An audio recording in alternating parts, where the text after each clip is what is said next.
Welcome to week 10 of ATP's Overwatch League predictions. Can you believe we're only 10 weeks into this new season? It feels like it's been a lot longer than that. Anyway, let's dive right into things by discussing last week's results. So yet again, I managed to go 7-3 with my wrong predictions coming from Paris Houston, Shanghai Hangzhou, and Dallas Valiant. A decent week 9 performance puts my overall record for the year at 35-16, which I will gladly take. Looking ahead to this week though, here's what the week 10 hero pool looks like. We have no Sombra, Reaper, D.Va, or Ana. With Mei being back plus D.Va out of the rotation, perhaps we see double shield make a return. Orisa Sigma with Hanzo, Mei, and Baptiste is a very strong combo, and we've already seen it in previous weeks, and I think that no Ana gives you all the more reason to lean towards this comp. Maybe we see McCree and Widowmaker get involved too. I suppose we could see Rein Zarya or Rein plus some other shield hero with a Moira, but no Reaper or Sombra makes it a lot harder to do deathball comps. I don't know for sure what the American teams are going to run, but any teams located in China or South Korea right now, I feel like the chances of seeing those bunker comps are a lot higher. Well, those are some of my general thoughts about the meta and what could be happening this weekend, so with all housekeeping aside, let's take a look at the first day of matches. And to start off Saturday morning, or I guess Friday night for some people, the Hangzhou Spark will be playing the Chengdu Hunters. This should make for a very exciting Week 8 rematch. The last time the Spark played the Hunters, they ended up breaking their hearts with a reverse sweep. Can the Hunters get the revenge they're looking for? It's not an easy to answer, but I'm leaning more towards yes. They looked relatively even with the Spark in that last game, and other than Wrecking Ball dive stuff, the Hunters have been at their best when they play bunker. On the other side of things, the Spark have been more interested in running Reinhardt with a Zarya or D.Va, and overall have been avoiding bunker comps for most of their games. Can they make a smooth transition over to this comp, or do they plan to opt into something else and take their chances? Regardless, I am very interested to see what the Spark do, both in terms of their compositions and with their off-tank position. Sassen has been getting the start over Rhea lately, but Sigma is a hero Rhea excelled at last year, so maybe he gets fielded again. I'm very intrigued to see how they approach this, so the Spark off-tanks are something I'm going to be keeping a close eye on. If Rhea finds himself on the bench again, he might be there for the rest of the season, or perhaps he'll get traded later down the line. Honestly though, this game definitely comes down to how comfortable the Spark can be without D.Va. If they can prove to adjust, then victory's theirs for the taking, but if at any point it proves to be a problem, then this might be a GG. More than anything though, I think the Hunters are just better suited for this. The Hunters are at their scariest when their DPS are major playmakers, and this seems like their time to shine. Jinmu on the Hanzo and Pharah, and Mei even, plus leave on whatever he decides to break out is going to be an issue potentially. Because bunker theoretically should be Hunters favored, I'm going to pick them to win 3-2. While the Spark should be at a disadvantage in my opinion, I still can't help but feel like they're going to make this close. The Hunters and Spark have this habit of playing in these close games, so this type of scoreline is fairly realistic. The Hunters stop the losing streak at 2 and get back in the W column. Next up, we've got the Vancouver Titans making their triumphant return in a showdown with the Guangzhou Charge. With this being the first time since week 1 that we've seen Vancouver play, I'm going to go ahead and call this a key match. Even though it's been so long, a lot of people are still convinced that they might be the #1 team in the league. Let's see if they can back up these claims. Reasonably speaking, they should in all likelihood be able to, but a great challenge does present itself. Other than the Shanghai game, the Guangzhou Charge have been in every single game they've been a part of so far this season. They're really deadly when Krong gets to play something like Sigma, not to mention that Neptuno, Happy, and Nero have all had their moments in heavy shield situations as well. Perhaps there's some upset potential looming here. Back in Season 2, the Charge took Vancouver to 5 maps during Stage 1, and maybe they can pull off some similar magic. I mean, a 2-2-2 setup puts them in a much better position to do so than they would have in Season 1. But do I think they'll actually be able to pull it off? Well, no, not really. I love the Charge this year, don't get me wrong. I for one think playoffs are a very realistic goal for them, but this is one beast that I don't think they'll be able to slay. If they couldn't even take a map off Shanghai, it might not even be possible for them to fare much better against Vancouver. Although bunker doesn't play up to the big strengths of the Titans, they almost always find ways to adapt, so I'm not too concerned about that. Sombra's like the only thing they've ever had a real hard time with, but she's banned this week. And I know we tend to think of as Genji more than anything else, but Hoxel can hold his own on other heroes too, and I think Stitch might surprise some people too by making some serious noise. And I know we don't really think of Fissure as an Orisa player, but he's never been that bad on her, so that probably won't be a huge issue either in my opinion. Although the Charge have proven they can make these types of comps work, my trust in the Titans is going to stand firm. I've doubted their abilities in the past, and I usually regret it, so I'm not going to make the same mistake again. The Titans are going to pull off the 3-0 win here, I think. Other than the Titans making their long-awaited return, another thing I'm looking forward to is the off-tank battle between Jianu and Krong. Krong gives me Season 2 Jianu vibes with his level of consistency, and I think this is a good test for him. If he can play the way he did in some of his other games so far against somebody like Jianu, then it might be time to consider him an early Rookie of the Year candidate. Now we move on to game number 3. The Paris Eternal versus the Philly Fusion. Epic rematch alert, ladies and gentlemen. The previous time these two clashed resulted in arguably the best game we've gotten all season. So what's going to happen this time? It's a new meta, and both squads have gone through a lot since their last meeting. This is the rematch of the century, and like with the last time, there's no telling who this match could end up favoring. The tank lines look relatively even, each roster has a solid Mei player, and of course, Philly and Paris both have a sick carry in Carpe and Exi respectively. This is one of those matchups where anything could happen, but unlike last time, I think I have a bit more confidence in who I like to win this time around. There's less guesswork involved because I think the Fusion support line have the advantage. Sure, FD God and Funny Astro kind of even out, but when it comes to flex support, Alarm just has the advantage over Gray, plain and simple. Ana is arguably Gray's best hero, and she's banned, and he has to potentially try and match Alarm on Zen now. If Alarm learns his lesson from the last game and he plays a bit more cautiously, the Paris DPS shouldn't be able to farm him this time around. I'm predicting a monster day out of Alarm as the Fusion go on to win 3-2. Other than Carpe versus Exi, obviously, the flex support matchup is the thing I'll be looking at the closest. If Paris wants to be in an optimal position to win, then Gray either needs to play out of his mind or Paris needs to cook up a sick game plan to try and counter Alarm. Moving over to game number 4, we get the most anticipated game of all time, El Clasico Part 2. Boston and Houston go back at it, guys. So far, Boston's only win of the season has come against Houston, but the Outlaws have shown quite a bit of growth since that game. This game is really exciting, believe it or not. I know it sounds dumb, but I'm intrigued.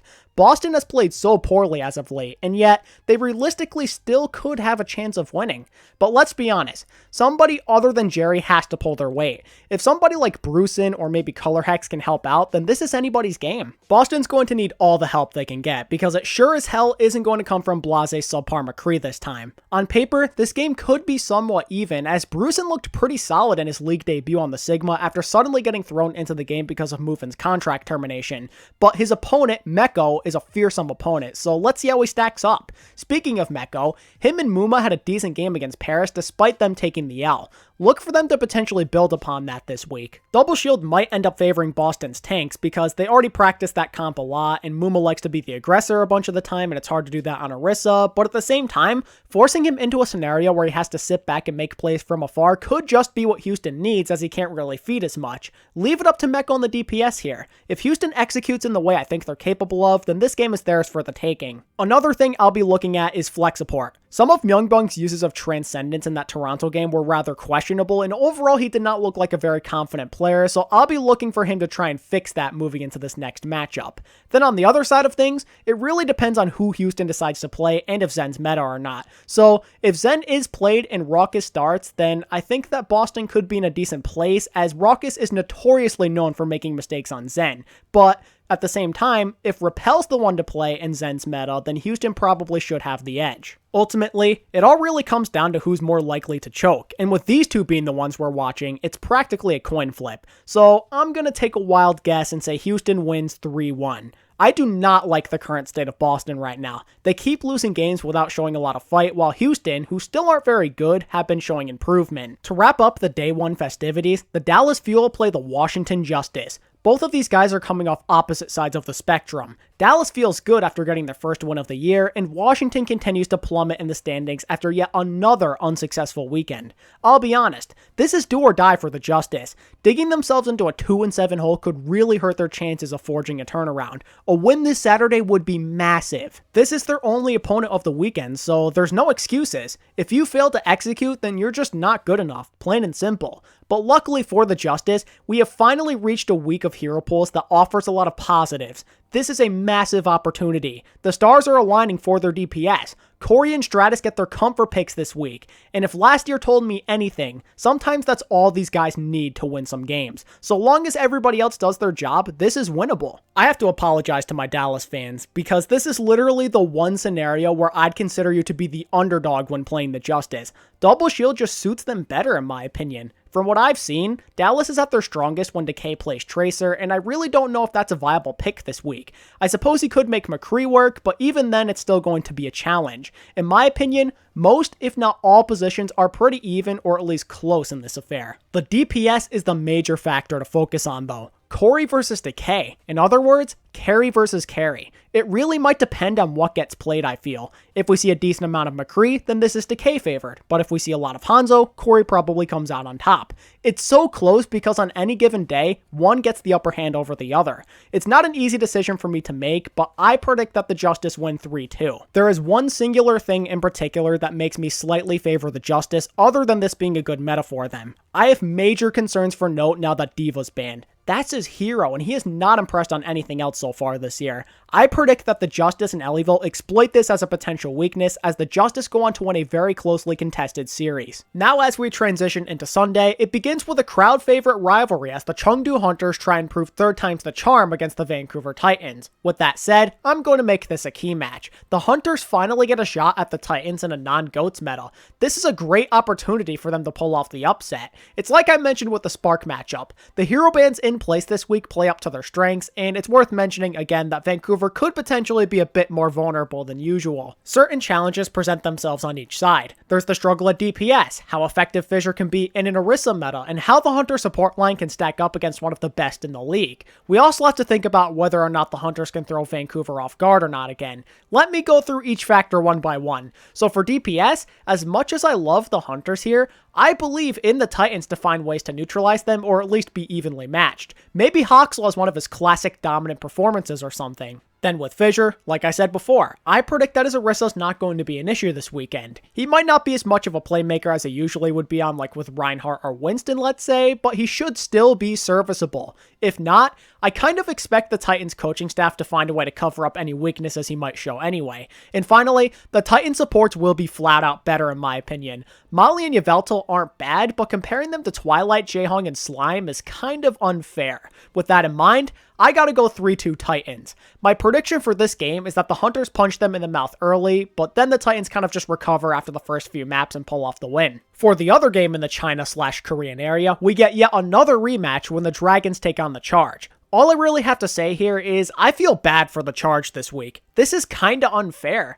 Vancouver and Shanghai back-to-back in the same weekend? That's absurd. I can't even begin to imagine how difficult and stressful it's going to be to prepare for this type of schedule. Vancouver and Shanghai are both potential title contenders this year, and while I do rate the Charge fairly high, these types of opponents may just be out of their reach. I want to believe in the Charge, like, I really do, but the tough schedule plus the previous results against Shanghai has me thinking they lose this. My final prediction for this game is 3-1 Shanghai. We've kind of already seen a sneak peek of how much better Shanghai is at Bunker during their last encounter, and other than the Chinese teams having fairly random results so far, I have no other reason to believe that Shanghai won't dominate for a second time. Now as we transition to Toronto versus Houston, this final stretch of games are kind of tough calls. I almost feel like the hero pools in place this week are kind of favoring Houston, and yet the Defiant are on a nice little win streak right now, so their confidence is likely pretty high. My feelings on this game don't quite make sense. In my opinion, more player matchups go in favor of Houston, but something in my head keeps telling me to pick Toronto. Even though Jexay has been solid so far, it's mostly been on Lucio. Although he might not be as talented from a general standpoint, the Baptiste matchup is one place where Calyx might hold the advantage. There's also the fact that I get this feeling Nevix is going to hold his own against Meko somehow. I can't really say anything with confidence, but the surprise factor plus the hot streak leads me to believe the Defiant will win this game 3-1. The likes of Kariv, Calyx, and Nevix are all overdue for a big day, so they will be the driving force that leads Toronto to victory in my opinion. Now for one of the most interesting games of the week. The Philly versus Atlanta rivalry is back. You already know we're calling this one a key match. We gotta focus in on this one. Every time these two play, it's a classic. It's been one of my favorite rivalries in the league so far, even if the head-to-head record is rather lopsided. This occasion, though, kinda just feels more special than some of the others we've had in the past.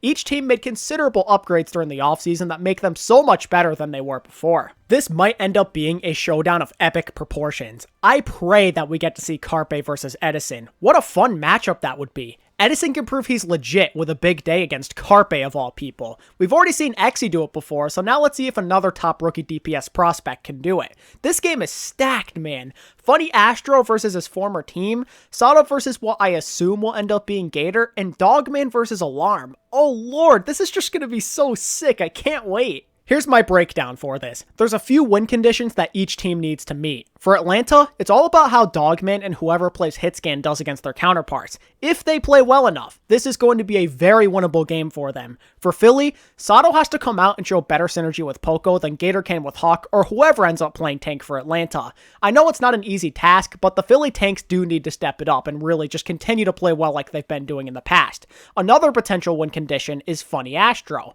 If main supports have to flex off Lucio sometimes like I think they will, then Astro does need to show that he can adapt better than Masa. Okay, here's how I see the outcome going. Although I do like Alarm's chances against Dogman very much, I'm banking on the Atlanta tanks to have an above average game while the likes of Astro and the DPS make big plays to back them up. Historically speaking, this matchup is not a good one for Atlanta, but it's a new year and they're a new team. It's time for a change. The Atlanta Reign won a close 3-2 battle. The Fusion will definitely be in this until the very end, but having two strong opponents back to back will take its toll as they run out of steam in their second map 5 in 2 days. To end week 10, we get, you guessed it, another rematch. The Shock versus the Gladiators. San Francisco has a chance to complete the revenge story against the LA teams by overcoming their demons in this epic primetime showdown. Honestly, so long as the Shock don't get crazy with their lineups like they did last time, I like their odds of getting this W. If they do the smart thing and just play Smurf and Choi, then their tank line should be able to go toe-to-toe with OG and Space.